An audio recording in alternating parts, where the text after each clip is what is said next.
दोस्तों नमस्कार। और अभी शाम के 5:15 बज रहे हैं।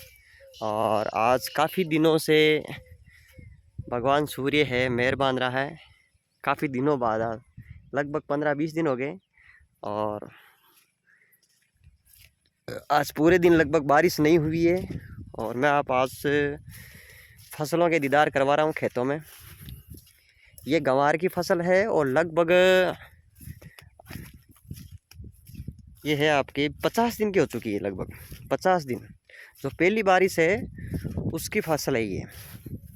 और इस खेत में थोड़ी फसल इसलिए थोड़ी कम दिखाई दे रही है क्योंकि इसके अंदर ये बारिश बिजाई जो बुआई करने के बाद में 2 दिन बाद में तुरंत इसमें जो बारिश हो गई थी, जिसकी वजह से जो प्रॉपरली जो बीज है वो उसका अंकुरण नहीं हो पाया। और जिसका हो रहा है वो आपके सामने ही। और फिर बाद में इस खेत में थोड़ी खरपतवार की देखो खरपतवार भी ज़्यादा है, लेकिन खेत के मालिक ने दवाइयों का आजकल जो न्यू जनरेशन की जो दवाइयाँ वगैरह आती है खेतों में, किसानों को एकदम बिल्कुल आधुनिक बना दिया है। कम मेहनत के अंदर ज़्यादा उत्पादन। और ये देखो ये सारा दवाइयों का ही खेल है। ये इसके अंदर 20 दिन पहले दवाइयों का छिड़काव किया गया था। इस जो जितना भी जो खरपतवार है वो पूरी तरह से उसकी जो ग्रोथ है बिल्कुल नष्ट हो चुकी है। मैं देखो एक पौधा लेता हूँ और उसको उखाड़ के बताता हूँ आपको कि किस तरह से खरपतवार, अगर आपने ये खरपतवार नाशक दवाई डालते हो, आप खेत के अंदर छिड़काव करते हो, तो ये देखो इसके देखो जड़ें एक भी आपको वाइट कलर की नहीं मिल रही है ना। इसका मतलब है कि जो इस पौधे की जो जड़ें हैं वो अब ग्रोथ करना बंद कर दी है, जिसकी वजह से ये पूरी तरह से अब काम नहीं करेगा। और फसल है वो पूरी तरह से इससे खरपतवार से उबर जाएगी। पास में ही ये मेरे बड़े भाई हैं, उनके बाजरे की फसल कर रखी है। बहुत ही अच्छी फसल है। और इसमें जो बीज है बाजरे का वो एकता बीज है, उसका प्रयोग किया गया है। काफ़ी अच्छी फसल है ये बाजरे की। और लगभग 50-55 दिन की बाजरे की फसल हो चुकी है। दिखा रहा हूँ मैं आपको थोड़ा सा। ये देखो मिट्टी से बारिश की वजह से खेतों में किस तरह से दोहरे बन गए पानी के। मैं दिखा रहा हूँ आपको पूरी फसल। देखो ये वाली, ये लगभग इसकी हाइट है वो 4.5-5 फीट के समथिंग। और कहीं कहीं तो मतलब जो सीटियाँ हैं वो उसको बोलते हैं, जैसे सीटियाँ निकलने लग जाती है तो वो पोटे में बोलते हैं कि भाई सीटियाँ पोटे में आ गई हैं। पोटे है, सीटियाँ पोटे हैं, तो उस कगार पे है ये फसल।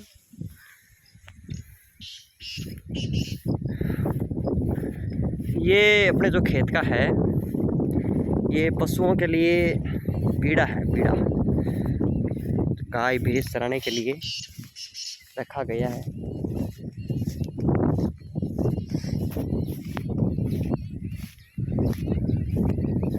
बारिश अच्छी होने की वजह से बीड़े के अंदर चारा है उसकी मात्रा खूब है।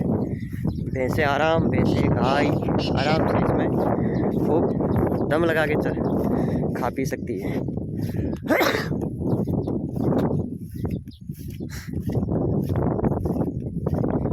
ठीक है, आ रही है। पिछले बारिश की वजह से सर्दी जुकाम हो चुका है, आवाज़ भी चेंज हो रखी है मेरी। मैं आपको जो मैंने द्वारा मेहनत की हुई खेती दिखा रहा हूँ। या अभी तो पड़ोसियों की खेती दिखा रहा था मैं आपको। मेरे वाली जो खेत के अंदर बाजरी है वो दिखाऊंगा, वो किस तरह से ग्रोथ कर रही है, क्या अभी उसके अंदर मांग है खाद फूस की, डालना पड़ेगा यूरिया वगैरह।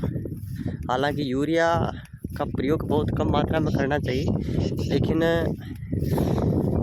अगर यूरिया का प्रयोग नहीं करेंगे, क्योंकि इन खेतों में पूरी तरीके से जो गोबर खाद है, जिसको हम बोलते हैं जैविक खाद वगैरह, गोबर खाद है, वो काफ़ी मतलब नगण्य रूप से इसमें बिल्कुल छिड़काव है ही नहीं, उसका किया हुआ नहीं है, बिल्कुल तो नहीं दिया गया वो। और फसलें एक तो डीएपी और बीज बोने से पहले डीएपी का प्रयोग करते हैं, उसके बाद में यूरिया का प्रयोग करते हैं, और उसकी बदौलत ही ये फसलें थोड़ी अच्छी होती।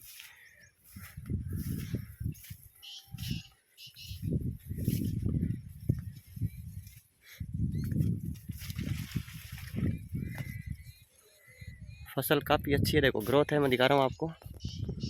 और बाजरे की ग्रोथ बहुत अच्छी है।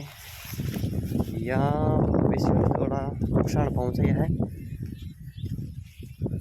ग्रोथ अच्छी है फसल की। ये देखो मैं दिखा रहा हूँ आपको मैं बिल्कुल, ये मेरी हाइट 6 फीट के समथिंग है, लेकिन मेरी कंधों तक आ गई है बात नहीं, कंधों तक। मैं सामने का जो कैमरा है अगर इससे चालू हो रहा है,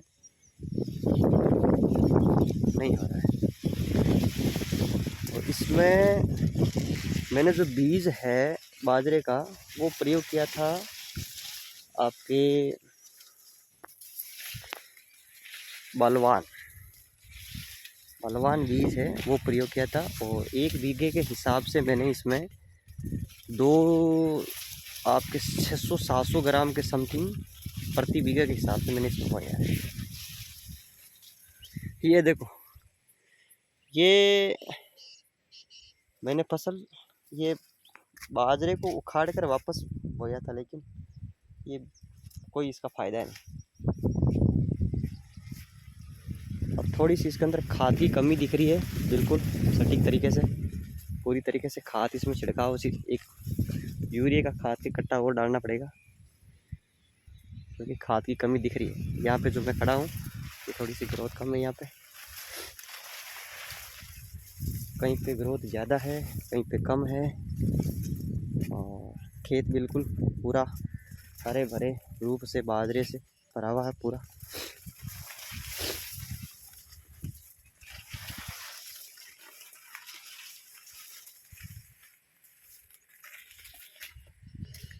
आज के लिए इतना ही, धन्यवाद।